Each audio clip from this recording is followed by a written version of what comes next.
Here goes. We're in progress. Hello out there. This is Tammy, Texas Desert Rose, and today another special treat with Mr. James Seawel, who's joining us again for a third opportunity. And if you do not know that, then please look back in the archives and listen. I guess it's been about a year and a half ago, James? Early pandemic. Early pandemic. That is now an era. There we go. And 80. Early pandemic. Yeah. So it's been a while and much too long in my opinion, but that's because I really have known James and love interacting with him on our different topics. The first one we did was, living your best life. And you have to listen to that to hear kind of what James has navigated through his life. And come through on the other side beautifully with that. Not going to say anymore because you have to listen to it.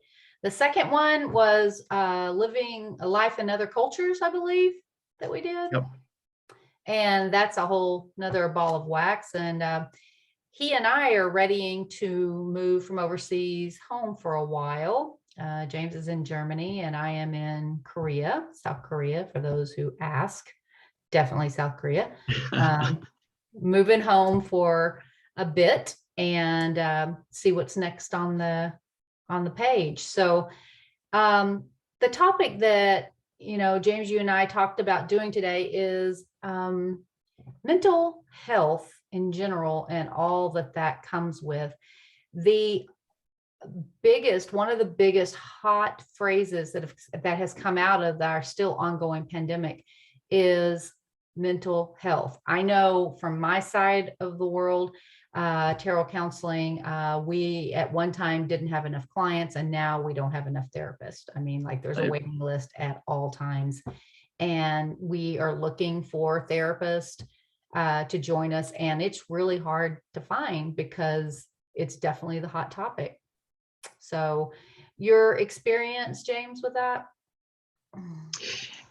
Everybody is becoming more aware, I think, across any kind of spectrum of religion or age or race. Our country and the world culture is just kind of upside down with wars and rumors of war. And just, we don't know how to get along anymore. And the internet has brought us together. Social media has brought us together. And it's also torn us apart because we look at the world as black and white and binary. And so, we don't really like anybody who's not like us or who doesn't agree with our talking points.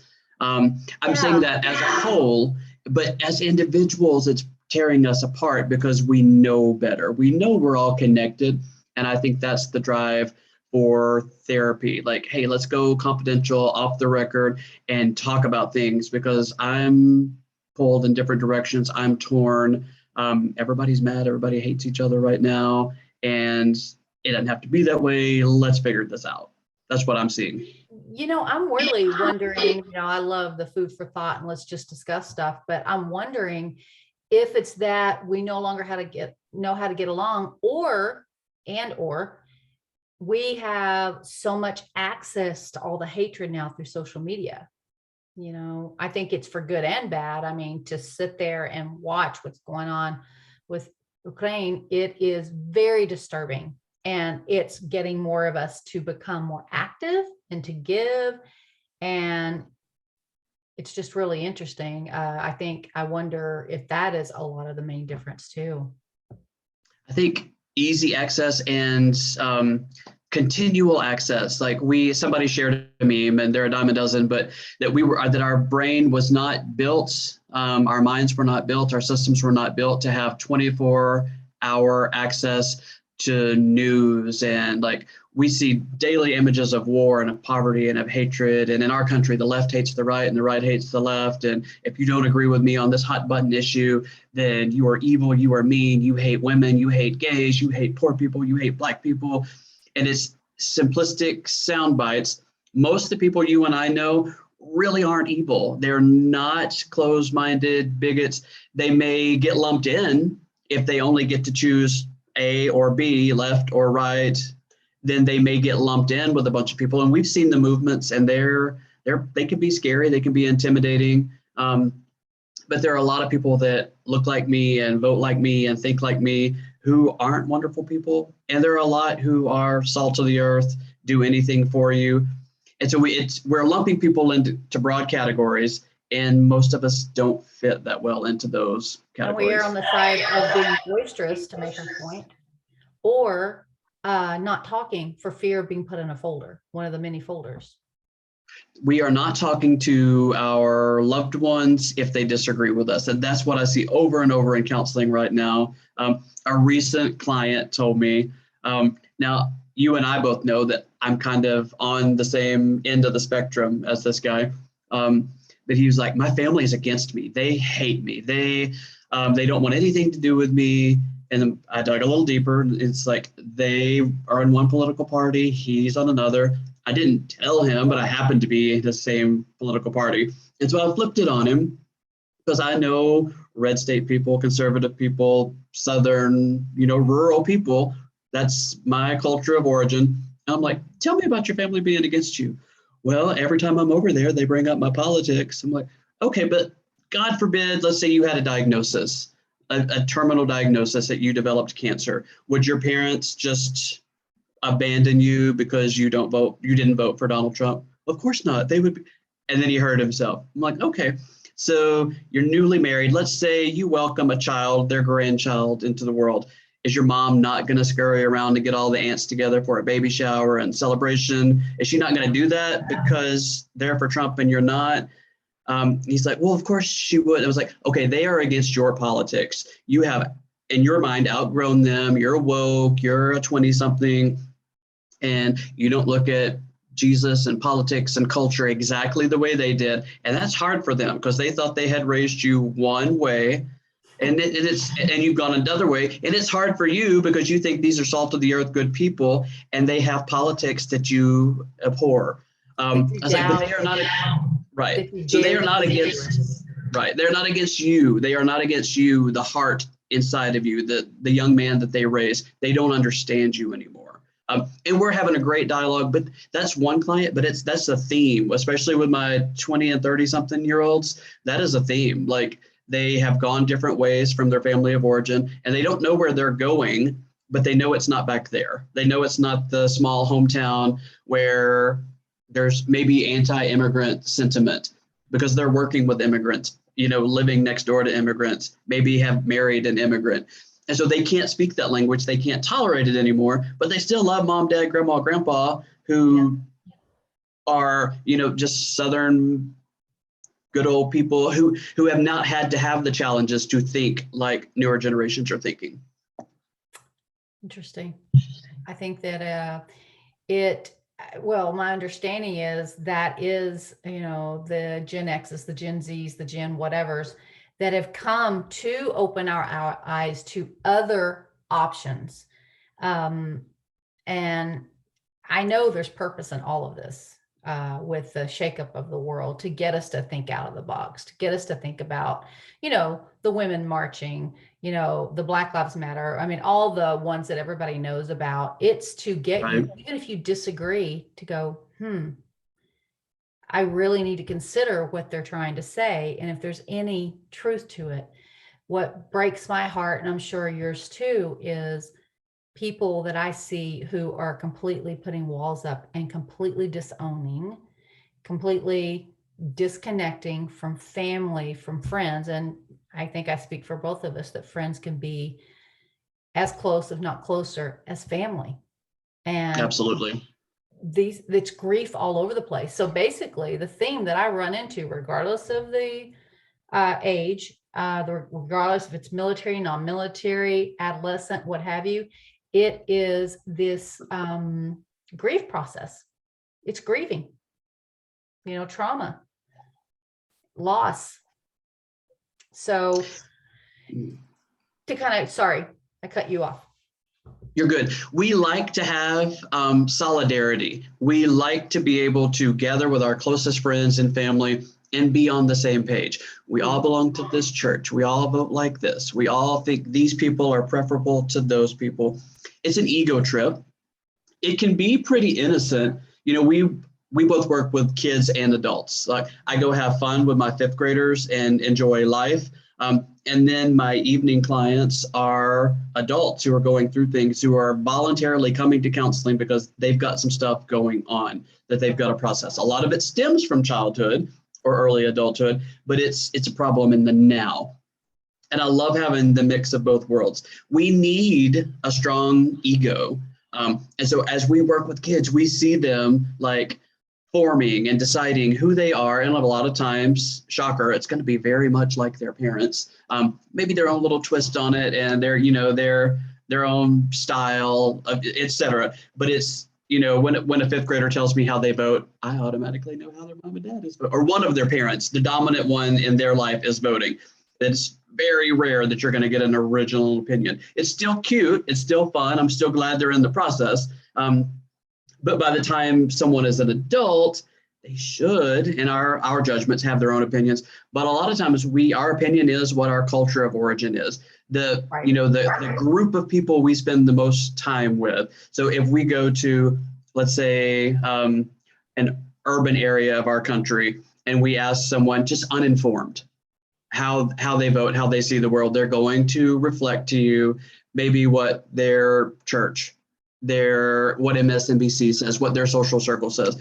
And if we go to the rural heartland, take somebody that's not particularly informed, they're just going to parrot what the pastor said, what mom and dad and papa, how they always done it. Like, I'm not saying there aren't original thinkers in the urban areas or the rural areas, but most people are just parroting their culture. They have found a safe little corner of the universe to be in. And if my whole family is a Democrat, then I will be. If my whole family is Republican, I will be. If we're Christian, I will be. If we're New Age, then I will be. Because there is safety in uniformity and solidarity, but there's not growth. And there's not, if we don't rise to the challenges that life, the universe, God, we speak all those languages because our clients speak them and we have to speak them. But yes, we do. If we don't rise to the occasion and be like, wait a minute, everyone in my family says that fill in the blank, I don't even care, but my heart says differently because I have this coworker and she's of a different faith and she's not bad. She's not evil. She's not, she's actually good. I see light in her. I see goodness in her. But every Sunday morning of my whole life, I've heard that those people are the enemy. But now I've met this wonderful person and, she brings me chocolate and cupcakes and hugs and sunshine. And then you've got a problem. So if you have any, like from our tradition, if you have any real relationship with God, then you wrestle that out. You don't just take what has been crammed in your head, you wrestle with that. And then you may not come to a resolution, but you have a check in your spirit that says, okay, I always heard this, but now my experience has opened my eyes and I'm not so sure. That's all I'm asking. Dissonance that happens. Exactly. But that's uncomfortable because we want to go to Mama's dinner table on Sunday and be exactly in lockstep with what our family has always believed, how we vote, how we pray, the people that we low-key think are better than the others. We wouldn't say that out loud. But we tend to think our tribe, our group, our family, our church, even our social income. I know, middle-class people identify with middle-class people, and we think that those at the top, we low-key want to be them, but we think that they ought to give a little bit more. And then, we kind of, if we're honest and if we're not careful, we may look down on the people that are like taking our tax dollars. Like, get a job. Like, you've had all these opportunities. But if you've hung out with the super rich or the super poor, then they low-key, like, we're the authentic ones. We're the true ones. Like, we're out here living our lives. We're not going to a 9-to-5. Like, I'm not going to be a part of corporate America. Like, and you're also broke. But there is a solidarity with hanging out. There's a solidarity with hanging out with our people. And the way the internet and social media has changed things, we have instant access to every opinion and every people group and every idea. No one, pardon the pun, no one is really in the closet anymore unless they just want to be, because every lifestyle is available and is present. You're going to see it in the media. You're going to see it in your newsfeed. If people are less prone to hiding who they are and what they believe, And that's a scary mix for people who want the status quo. Sorry, I'm preaching. I'm going to let you talk. Hey, you're preaching to the choir, indeed. I mean, we've got a lot of cognitive dissonance. We've got a lot of some, like I said, those that speak out end up, often yelling. And those that don't speak are afraid to be put in those folders. And that makes it really difficult. I suspect that when you and I get off of that plane in a few weeks, it's going to be quite a different show. I think both you and I, the last time we were in the States was in the summer, and wasn't it? So it's not this huge shift, but we're able to notice the shifts a lot better than those who are there all the time. And we have access to news. We have access to all, YouTube, TikTok, do I dare, and all that stuff. And so it's not a total shock, but we're able to pick up the different nuances, even the differences in the way people drive. And I don't mean from the country we're in to US. I mean from the last time I was there to when I do go home, there's more aggression. You can definitely feel it. It's palpable on the highways, at least in the Dallas area. We're not known to be great drivers anyway. So it'll be interesting to see what we notice when we do get there. And I can't, as far as the office goes, I mean, therapists are slammed. They're slammed. People need to process. They need to talk this stuff out. They don't feel safe with talking to just anybody or probably anybody about some of the things going on, but in the therapist office, they can do that and have total acceptance. Like you've just given an example of, you don't have to be on the same page as your client. Really, we're called to meet the client where they are, regardless of religion, absolutely, right, culture, or anything. So if we're doing it right, in my view, and I think probably yours too, we need to be maybe not a blank slate, but not overly reveal exactly what side of the page we're on. Right. Case in point, even though on my profile, I get a lot of interesting characters because on my profile, I am dealing with sexuality and spirituality. Okay, like I'm saying beautiful. Like, hey, I'll see the general client. If something about my profile connects with you and you're drawn, let's talk. But here's what I'm choosing to specialize in. Wow.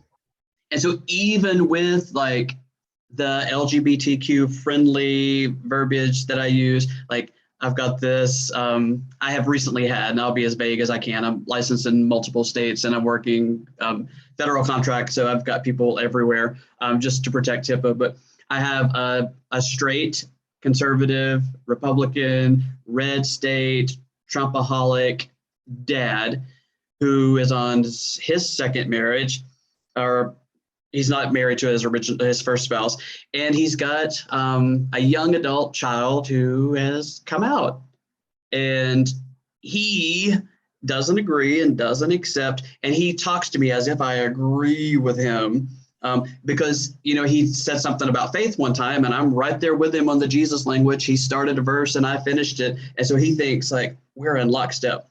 But it's my job to be neutral. It's not my job to tell him how to believe or what to do. It would be really fun at some point to be like, I'm one of those people that you have a real hard problem with. But that's for him to figure out if he ever figures it out.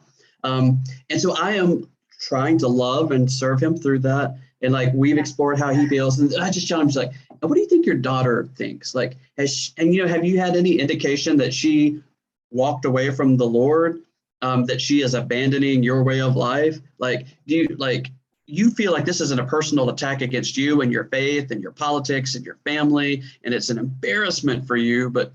And I'll go there with you. I know that's been a hard transition and a shift, and you don't understand it. Let's hear, do your best to tell me what your daughter would say if she was here, like at her purest form. Not the attitude that she may have expressed to you, or maybe not an angry social media post that you read of hers, but like, you're a father, like tap into your father's heart. What do you think she's saying? She's scared. She's lonely. She's confused. She doesn't understand. She didn't ask to be this way. That's a great question. But he already has the answer. He's just hurting because the new super Christian wife is like, we can't have that in our home because what would the neighbors and the church think? And he low-key agrees with that because he doesn't get it. But at the same time, it's his biological daughter, not the stepmom's. And so she has a little bit of detachment there because she was already grown. And so like, I'm just trying, I use this and I know you do too, but I'm like, all right, I'm going to hold up a mirror here, metaphorically, and I want you to hear what you just said. I want you to see what I'm seeing. You say you love your daughter with all of your heart and nothing can come between you, and she can't come to Easter. Make that make sense. And so it's powerful stuff, and people are hurting, and the younger generations, I think, are growing because they're not as married to church and culture and family. And this is the way it's always been. This is the way it will always be because what would Papa, right? What would Papa say? And they're like, okay, like I love Papa, but I got to live my life. I'm supposed to stay in the closet for another 50 years because Papa, like, no. Younger generations aren't going to do it. They're showing us like they're wild. They're like, I started to say wild and free. They're living their best lives and they're being authentic. And if it hurts mom and dads and grandmas and grandpas and church and culture's feelings, they're pretty okay with that. They're more in line. Have you noticed, I think it's beautiful that some of the things that you've walked through, the cut glass and the stickers, you're getting a chance to guide others. I'm finding that in my life as well, that I'm totally at this state in my life, and I'm older than you are, but being able to put together the purpose for all of the broken glass and stickers for me, because those are the clients that are being drawn to me. Even, I'm working, middle school, and, these kids, we're talking 10 to 12 or so years old, 10 to 14, they are bringing it. And I'm not talking mom, dad won't let me play video games. I'm talking some intense stuff. There are days I go home crying because it's really amazing what they're very bravely walking through. I had no idea. I have those full circle moments all the time now. You've walked part of my personal journey with me, so that there's been transformation, there's been total life changes, there's been metamorphosis. I'm not, in many ways, I'm the very same person that you met in the hotel lobby at the Daiichi in Okinawa. And in many ways, I am not that guy at all. And so you've seen the growth, the transformation, the shape shifting. And you don't put up with anything now. And I love that about you. Which is so new for me. It is not so very new. I love it. I celebrate it so much. Typically, I've been a passive avoidant, people pleasing, even apologizing. If you don't like something about me, then I try to make it palatable. I try to put a good shine on it. And I'm still a nice guy, and I still have empathy and compassion and love. Sure. But I do have, I just got a warning, 10 minutes remaining. Yeah, 10 minutes, yeah. But I have less tolerance for anybody talking down to me or looking at me a certain kind of way. But I've had a lot of full circle moments with kids when I sense I'm like, oh, that was me. And so, some of my, 10, 11 years are very aware of what their orientation is, especially if it's not the norm, if it's on the LGBTQ, LMNOP spectrum. A lot of them are cluing in. The girls usually before the boys. And sometimes they bring it up and they talk about it. Other times they don't. I'm never going to bring that up to a child. But here's what I do when I sense a kindred spirit. I have several, I probably have a handful of boys who have never said a word and girls who have indicated like, yeah, I think something's going on. I tell them, you are perfect just the way you are. You have a great future. Don't ever let anyone talk down to you about your identity. Like, you are perfect. You are amazing. If I had a son, I wish he would be just like you. I tell the little boys that when I think like, oh, they're going to have some hard times in middle school, junior high, because right now they're wearing their purple jacket and hanging out with the girly girls and no one's really noticing, but it can be brutal in a couple of years. So I'm planting that seed now. Like, I don't care who you become. what you identify as. Whether But you're exploring or if this truly is, or I support right. you in that process. Yeah. You are perfect just the way you are, and don't let any closed-minded parent or middle school bully like steal your shine, because I see you. We've hung out for a year now, and you're amazing, and rock that and live that. And then I have my adult clients who are exactly me. I've got, men identifying as straight because their culture, because their faith. But they're like, but I've got these feelings and I've got this history and it won't go away. And some of them are on their path to coming out and embracing, who they are and rectifying that with their faith. Getting your sexuality and spirituality in alignment is a beautiful thing. And some of them are on their way, and others are like, I'm never leaving my wife.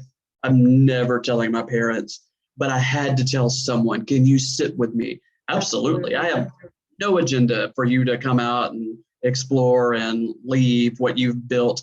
If your heart is in this marriage and in this, then let's talk. Let's find a way for you to make that work. I'm never going to put it upon someone that they have to do that.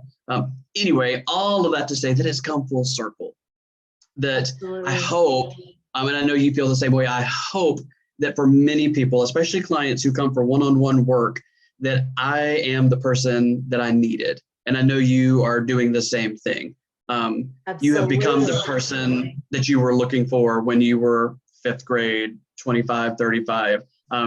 So in many ways, we had those mentors and those leaders and those guides on this plan and on others. That's just for you. Can I just say a public service announcement that for you guys out there, you people out there, when you're with a therapist, if you feel in any way pressured to please by going a certain direction, that's not appropriate boundaries on the therapist part.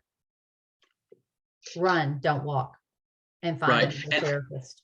Exactly. I tell my clients all the time, I push back because these are speculations. These are well-informed, like I've done my training. I read the books, I listen to the podcast, I go back and like review the theories. And so I'm giving you my best. But if something doesn't sit right with what I say, or if it feels like, hey, that was more judgment than, constructive criticism, push back. Because when I was in therapy, and I have been off and on the couch and on the screen, like I would push back against my therapist and be like, all right, I heard this and this and this, but I think either I've got a big blind spot or you're missing me here.